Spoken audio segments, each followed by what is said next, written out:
UK में जितने भी सेकेंडरी स्कूल्स हैं उनको एक सर्टन कैपेसिटी के हिसाब से एडमिशन जो है वो करने होते हैं हर एकेडमिक ईयर में। और ऑब्वियसली उसके अंदर स्कूल्स को कोई ना कोई स्ट्रेटजी इम्प्लीमेंट करनी होती है ताकि उनका जो एडमिशन टारगेट है वो मीट हो सके। और ऑब्वियसली उस टारगेट को मीट करने के लिए टीचर्स का क्या रोल होता है, और अगर किसी वजह से वो टारगेट मीट ना हो सके तो उसके कॉन्सिक्वेंसेस क्या क्या हो सकते हैं, ये तमाम चीज़ें आज की वीडियो में डिस्कस होंगी। इस वीडियो को पूरा ज़रूर देखिएगा।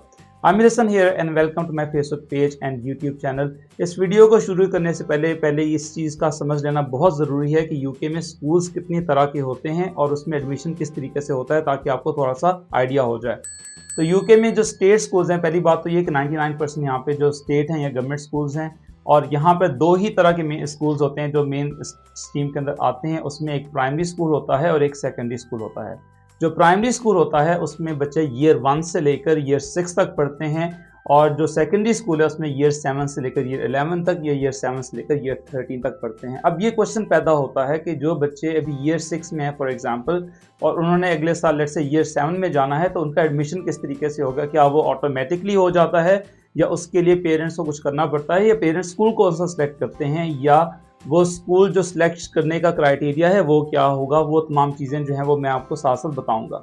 सो फॉर एग्जांपल इस टाइम पे वो बच्चे जो इस टाइम पे ईयर 6 में भी जिनका एडमिशन जो है वो हुआ है सितंबर के अंदर, और ऑब्वियसली वो पूरा साल पढ़ेंगे और अगले साल सितंबर में जाकर उन्होंने ईयर 7 में जाना है, तो उनके पेरेंट्स अभी से ही यानी कि 1 साल पहले से ही स्कूल देखना शुरू कर देते हैं। और उसकी बड़ी वजह यह है कि ये जो यूके गवर्नमेंट की डेडलाइन है एडमिशन अप्लाई करने की, वो है 31 अक्टूबर 2024। यानी कि अगर आप अभी यूके में हैं, अपनी फैमिली के साथ हैं, और अगर आपका बच्चा जो है वो ईयर 6 में है, तो आपके पास तकरीबन 25 दिन हैं जिसके अंदर आप एडमिशन जो है वो अप्लाई कर सकते हैं सेकेंडरी स्कूल्स के लिए। और वो फिर एडमिशन डेडलाइन ऑब्वियसली जब गुजर जाती है तो उसके बाद आपके पास ऑप्शंस बहुत कम रह जाते हैं, और अगर आप उसके बाद अप्लाई करें तो फिर जिन स्कूल में थोड़ी बहुत जगह होती है वहीं पे आपको एडजस्ट करना पड़ता है, फिर आप अपनी मर्जी का स्कूल जो है वो सिलेक्ट नहीं कर सकते।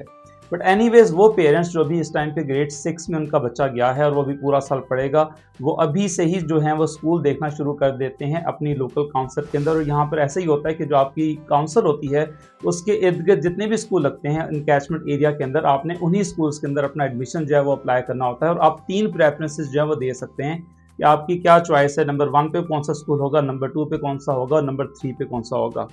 अच्छा, यहाँ पर ये बात भी समझ लेना बहुत ज़रूरी है कि यहाँ पर जितने भी स्कूल्स हैं उनका एक सर्टन साइज़ होता है, और ऑब्वियसली उस साइज़ के हिसाब से गवर्नमेंट ये डिसाइड करती है कि उसमें बच्चे कितने होंगे। जैसे अगर मैं आपको अपने स्कूल के एग्जांपल दूं तो यहाँ पर ईयर 7 में कम से कम 200 बच्चों का एडमिशन जो है वो होना चाहिए स्कूल के साइज़ के हिसाब से। 200 जो है उससे थोड़े से बच्चे 5-10 बच्चे ऊपर भी हो सकते हैं, ऑब्वियसली कुछ बच्चे आगे पीछे शिफ्ट अराउंड होते हैं, दूसरे स्कूल में भी वो जा सकते हैं, लेकिन 200 का टारगेट है। अगर ये टारगेट मीट ना हो, लेट्स से कि 150 एडमिशन हो या 160 एडमिशन हो फॉर एग्जांपल, तो इसका मतलब ये है कि जो स्कूल है उसकी रेपुटेशन जो है वो किसी वजह से कम्युनिटी के अंदर ड्रॉप हुई है। और ख़ाली उसका ताल्लुक स्कूल की रेपुटेशन के साथ नहीं होता, बल्कि उसका इम्पैक्ट लॉन्गर रन में जो स्टाफ है उसके ऊपर भी होता है। जैसे फॉर एग्जांपल अभी जो ईयर 7 में 200 के करीब हमारे स्कूल ने एडमिशन लेना है फॉर द नेक्स्ट इनटेक, यानी कि सितंबर 2025 इनटेक। अगर वो बच्चा लेट्स से कि 150 एडमिशन्स होते हैं, तो इसका मतलब है कि उसके लिए स्टाफ भी आपको कम चाहिए होगा। तो वो लोग जो यहाँ पर परमानेंट जॉब कर रहे हैं, वहाँ पर फिर स्कूल के ऊपर एक प्रेशर आता है कि अब क्या करें। अब वो फिर उस केस में स्कूल जो है वो उस तरह के स्टाफ को 2 तरह की ऑप्शन दे देता है। लेट्स से कि कुछ टीचर्स हैं जो अपने कैपेसिटी के हिसाब से अच्छा परफॉर्म नहीं कर रहे, उनको या तो टेम्प्रेरी कर दिया जाता है कुछ अरसे के लिए, या उनको कहा जाता है कि आप अपने नंबर ऑफ़ डेज कम कर लें। यानी कि जिस तरह पाकिस्तान में एक पक्की नौकरी होती है स्कूलों के अंदर कि बच्चा आ रहा है या बच्चा नहीं आ रहा, एडमिशन हो रहा है या नहीं हो रहा, आपकी जॉब पक्की है। यहाँ पर ऐसा नहीं होता, यहाँ पर आपने परफॉर्म करना होता है। और ऑब्वियसली जॉब तो आपकी सिक्योर है, आपको कोई निकाल नहीं सकता, बट एनीवेज अगर एडमिशन कम हो जाए तो फिर स्कूल को देखना पड़ता है कि क्या हमारे पास जो टीचर्स हैं, क्या उनका अगर वर्कलोड हमें कम करना पड़ रहा है तो उसके हिसाब से आपका जो नंबर ऑफ़ क्लासेस हैं वो कम हो जाती हैं। फिर वो हो सकता है कि आपको कहें कि हमें आपकी सिर्फ 4 दिन ज़रूरत है, या सिर्फ आप 4 दिन क्लासेस लें। तो इसलिए जो एडमिशन है वो स्कूल के लिए बहुत बड़ा इंपॉर्टेंट इवेंट होता है, क्योंकि अगर आप नंबर ऑफ़ एडमिशन को कम करेंगे ऑब्वियसली, या बच्चे कम आते हैं आपके स्कूल में, इसका मतलब है कि ईयर 8 में वही बच्चे जब जाएंगे तो ऑब्वियसली ईयर 8 में भी बच्चे कम होंगे, तो फिर ईयर 8 के टीचर्स पे इम्पैक्ट पड़ेगा। और इसी तरह जो नेक्स्ट इनटेक होगी उसके अंदर भी पेरेंट्स ये सोचेंगे कि इसमें एडमिशन कम क्यों हो रहा है, क्या स्कूल के अंदर कोई मसला तो नहीं चल रहा, क्या स्कूल अपनी पॉलिसी सही तरीके से चला पा रहा है या नहीं, या क्या यहाँ पर एजुकेशन अच्छी दी जा रही है या नहीं। तो बहुत ज़्यादा इसका इम्पैक्ट होता है। तो इसलिए ये इवेंट स्कूल के लिए बहुत ज़्यादा इंपॉर्टेंट होता है एडमिशन्स का। तो अभी आजकल जैसे मैंने आपको बताया कि अक्टूबर जो है वो एडमिशन्स का सीज़न है यहाँ पर, और डिफरेंट स्कूल्स पूरी कोशिश करते हैं, पूरी जान लगाते हैं कि वो किसी तरीके से जो बच्चे हैं, जो प्राइमरी स्कूल वाले बच्चे हैं, उनको अपने स्कूल के अंदर किसी तरीके से मोटिवेट कर सकें। तो उसके लिए डिफरेंट स्ट्रेटजीज़ जो हैं वो यूज़ की जाती हैं। जैसे सबसे पहली जो स्ट्रेटजी है वो ये होती है कि जो हमारे स्कूल की SLT है, जो सीनियर लीडरशिप है, वो प्राइमरी स्कूल्स का विज़िट करती है और वहाँ जितने भी टीचर्स हैं या वहाँ जितने भी बच्चे हैं उनको अपने स्कूल के बारे में थोड़ा सा बताते हैं कि कौन कौन सी एक्टिविटीज़ हैं, कौन कौन सा कोर्स करवाया जाता है, क्या क्या फैसिलिटीज़ हैं। और उसके बाद यहाँ पर जो सेकंड इम्पॉर्टेंट पॉइंट आता है उसको कहा जाता है ओपन इवनिंग। और हमारे स्कूल में भी कुछ ही दिन पहले जो है वो ओपन इवनिंग जो है वो कंडक्ट हुई।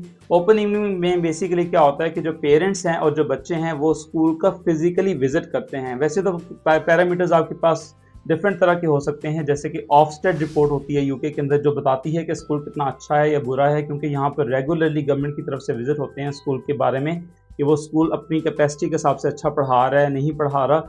उसके अलावा बाकी जो पैरामीटर्स हैं जैसे कम्युनिटी है फॉर एग्जांपल लोकल, वहाँ से भी पेरेंट्स जो हैं वो दूसरे पेरेंट्स को बता रहे होते हैं कि स्कूल की रेपुटेशन है या नहीं है।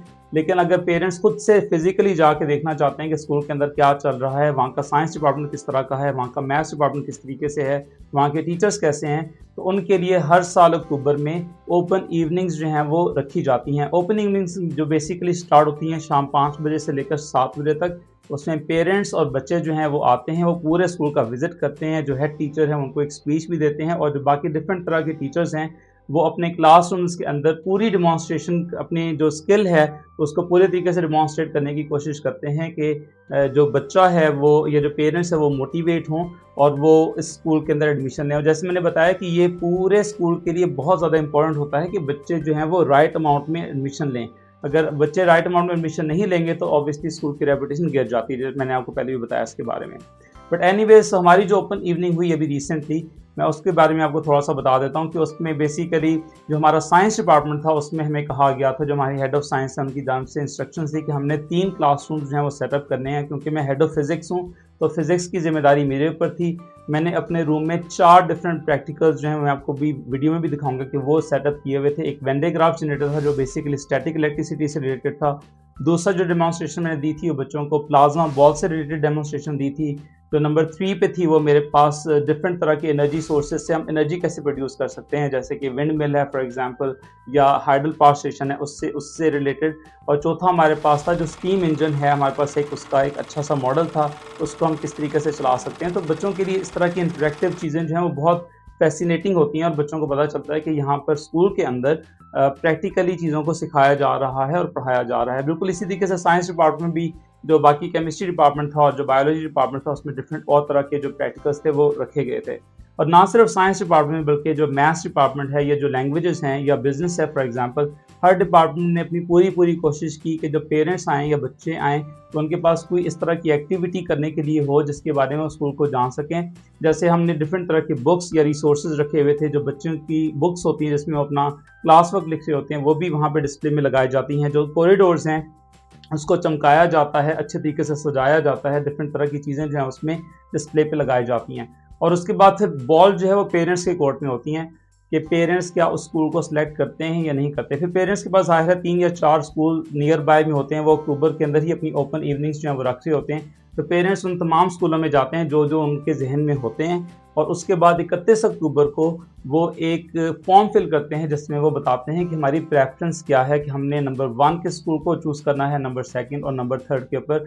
और जैसे मैंने आपको बताया कि ये बहुत इंपॉर्टेंट होता है किसी भी स्कूल के लिए अपना एडमिशन जो है वो रिटेन करना। अगर वो रिटेन नहीं करेंगे तो obviously future point of view से उनकी स्टाफिंग के ऊपर या स्कूल की रेपुटेशन के ऊपर जो है असर पड़ सकता है।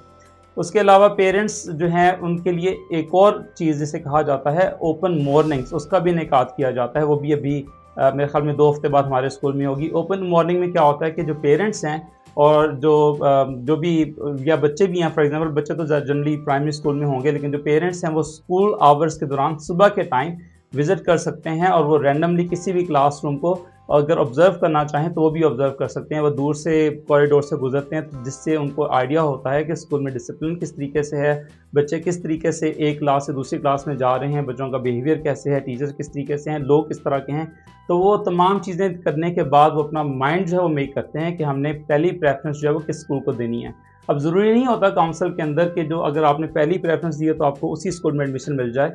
वो जब एक प्रेफ़रेंस 1 पे जितने भी बच्चे आते हैं, जब वो अप्लाई करते हैं, फिर स्कूल उन बच्चों को ऑब्वियसली चूज़ भी कर सकता है, सेलेक्ट भी कर सकता है, जो बहुत अच्छा स्कूल होता है, जिसकी रेटिंग बहुत अच्छी होती है। फिर वो बच्चों के प्राइमरी जो स्कूल्स हैं उसके रिज़ल्ट भी देख के उसके हिसाब से अच्छे बच्चे जो है पिक करता है, और उसके बाद जो बच्चे रह जाते हैं फिर वो ज़ाहिर है सेकंड प्रेफ़रेंस पे या थर्ड प्रेफ़रेंस पे जाते हैं, एंड सो फोर्थ। इसी तरह ईयर 8, 9, 10 के अंदर जनरली क्लासेस ऑलरेडी फिल होती हैं, लेकिन उसमें थोड़े से बच्चे इन एंड आउट हो सकते हैं, क्योंकि कई लोग जो हैं वो बोरों में नए आते हैं, या कई लोग छोड़ के चले जाते हैं। तो वो फिर जो ईयर 8, 9, 10 या 11 में जो एडमिशन हो रहे होते हैं वो उसमें थोड़ी बहुत फ्लक्चुएशन आती है, लेकिन उसमें नया इनटेक नहीं आता। बहुत कम बच्चे जो हैं वो किसी और वजह से, जैसे मैंने आपको बताया, वो आ रहे होते हैं। सो आई होप कि आपको इस वीडियो में आइडिया हो गया होगा कि यूके में एडमिशन जो है वो किस तरीके से होते हैं, इसमें टीचर्स का क्या रोल है, इसमें जो स्कूल की मैनेजमेंट है उसका क्या रोल है, और सबसे इम्पॉर्टेंट, अगर एडमिशन ना एक नंबर पूरा ना हो अगर स्कूल के अंदर, तो उसका क्या क्या इम्पैक्ट हो सकते हैं। आपको ज़रूर इसके बारे में थोड़ी सी क्लैरिटी मिली होगी। अगर आपको कोई भी क्वेश्चन है, कोई भी आपको चीज़ जाननी है, तो कमेंट सेक्शन में ज़रूर पूछिएगा। Aamir Hasan, signing of.